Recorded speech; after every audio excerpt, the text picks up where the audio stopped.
नमस्कार दोस्तों, स्वागत है आपके अपने चैनल ज्ञान से प्रकाश एक शिक्षित समाज की ओर अग्रसर पर। आज हम बात करेंगे गीता एक दिव्य प्रेरणा, यानी ऐसा ज्ञान जो हमारे जीवन की उलझनों को सुलझाकर भीतर शांति और शक्ति भर देता है। दोस्तों, महाभारत का युद्ध सिर्फ कुरुक्षेत्र की धरती पर नहीं हुआ। ऐसा युद्ध तो रोज हमारे मन के अंदर चलता है, सही गलत के बीच, डर और हिम्मत के बीच, कर्तव्य और भावनाओं के बीच। अर्जुन की तरह हम भी कभी कभी घबरा जाते हैं, कंफ्यूज हो जाते हैं, और तभी गीता हमें संभालने आती है, दिशा दिखाती है और कहती है, उठो, जागो, अपने जीवन धर्म को पहचानो। गीता सिखाती है कि जीवन भागने का मैदान नहीं, कर्म करने की प्रयोगशाला है। इंसान का अधिकार सिर्फ कर्म पर है, फल पर नहीं। इसलिए पूरे मन से अपना श्रेष्ठ काम करो, बाकी ईश्वर पर छोड़ दो। जब हम काम को पूजा समझकर करते हैं तो हम शिकायतें कम और समाधान ज़्यादा ढूंढते हैं।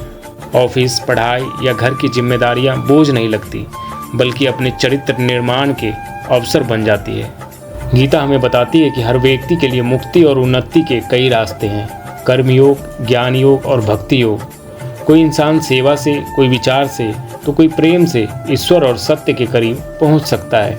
कर्मयोग हमें निस्वार्थ सेवा सिखाता है, ज्ञान योग सही दृष्टि और विवेक देता है, और भक्ति योग अहंकार को पिघलाकर भीतर प्रेम, विनम्रता और समर्पण भर देता है, जिससे जीवन हल्का और आनंदमय हो जाता है। आज की कॉर्पोरेट और स्टूडेंट लाइफ में स्ट्रेस, कंपटीशन और तुलना ने मन को बेचैन कर दिया है, पर गीता का लाइफ मैनेजमेंट हमें लक्ष्य निर्धारण, तनाव प्रबंधन और आत्म सुधार के स्पष्ट सूत्र देती है। जब हम गीता के अनुसार उचित योजना, आत्म संयम और निष्काम भाव से काम करते हैं तो हमारी निर्णय क्षमता, प्रोडक्टिविटी और आत्मविश्वास कई गुना बढ़ जाते हैं, और असफलता भी हमें तोड़ने की बजाय सिखाने लगती है। सोचिए, कोई स्टूडेंट बार बार एग्जाम में कम नंबर ला रहा है। गीता उसे यह नहीं कहती कि सब किस्मत है, बल्कि कहती है, अपना स्वभाव, अपनी क्षमता पहचानो, मेहनत की दिशा बदलो, फल की चिंता छोड़ो, ज्ञान और अनुशासन को अपना साथी बनाओ। इसी तरह नौकरी पेशा व्यक्ति जो लगातार टारगेट्स और प्रेशर से घिरा है, अगर निष्काम कर्म और समत्व की भावना से काम शुरू करे तो वही नौकरी उसके भीतर नेतृत्व, धैर्य और आत्मबल पैदा करने का साधन बन सकती है। आज से एक छोटा चैलेंज ले, रोज सिर्फ 5 मिनट गीता का एक श्लोक या उसका सरल अर्थ पढ़ें और सोचें, मैं इसे आज अपने व्यवहार में कैसे उतार सकता हूँ। सिर्फ कुछ ही दिनों में आप महसूस करेंगे कि आपकी सोच ज़्यादा सकारात्मक हो रही है, गुस्सा और घबराहट घट रही है, और निर्णय लेते समय भीतर से एक शांति भरी आवाज़ मार्ग दिखा रही है।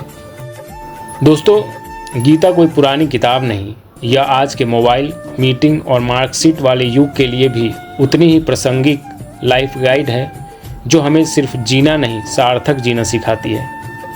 अगर आप मानते हैं कि गीता का ज्ञान हमारे समाज को अधिक शिक्षित, जागरूक और संस्कारवान बना सकता है, तो इस वीडियो को लाइक कीजिए, ज़्यादा से ज़्यादा लोगों तक शेयर कीजिए, और चैनल ज्ञान से प्रकाश एक शिक्षित समाज की ओर अग्रसर को सब्सक्राइब जरूर कीजिए।